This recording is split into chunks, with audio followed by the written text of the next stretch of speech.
So you started telling the story about your first car in the 40s. Yep. My first car, Bruce, was a 41 four-door Ford that I bought as a teenager while working at the drugstore, delivering. I think I was 16 years old, and it was V8 and happened to be black in color, so it was sort of an urban car, and but it ran well. Actually, it was the first car in my family. My dad had never owned a car before because he took public transportation to work. Both jobs that he'd had while I was aware of his work. And the one that he was working then was downtown on the riverfront, United Fruit and Produce, which we've bicycled to a few times. And the bus was actually a streetcar on what became Martin Luther King Drive. It was just 2 blocks from our house on 22nd Street. So Daddy was working nights almost all of my life that I lived with him that I can remember. He worked nights. And so he would get the streetcar and go downtown, and he'd come home in the morning. But what he did all night was drive a produce truck. So he was a good driver, an experienced driver, and all of his co-workers, since he was a union steward, he called him Big Perry. But he was a guy I'm going to say he averaged 240 to 250, about 6'2". So he was always a formidable man. And but that car just opened things up. I was able to keep working and start the date life my senior year in high school and pick up all of my guys, and we'd go from our high school to another. And Didn't get you in any trouble? It did not. I did not get any speeding tickets. I did not run into anybody particularly, except one accident.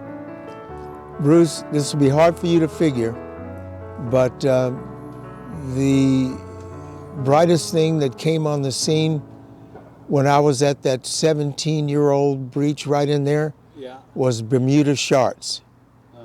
I was on Page and Union making a left turn, and I forgot to complete the left turn, and I rolled the car up on the sidewalk because there were 2 teenage women in Bermuda Sharks. That was really something, and I rolled into a fire hydrant, but I did not have my foot on the gas. So the car stopped, and I backed up, and I said, never again. That was quite an experience,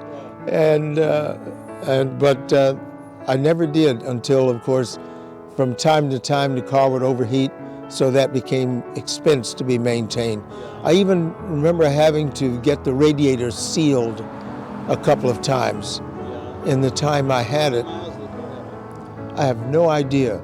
At that time, it didn't even matter, the fact that it ran.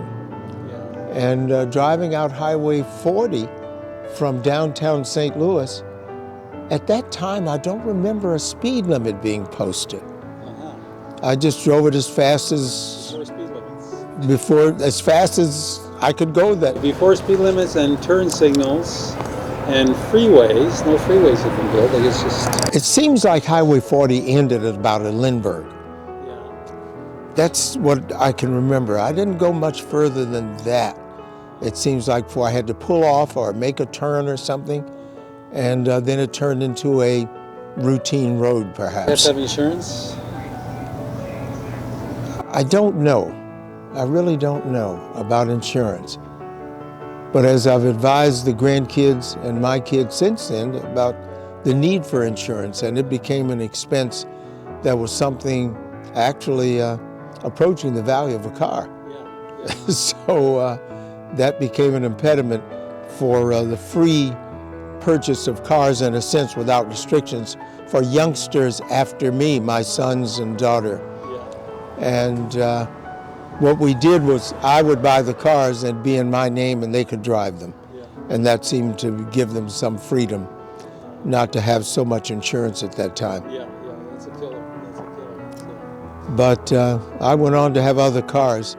And I remember the next fancy car that became part of my life and a description was a 1950 Oldsmobile.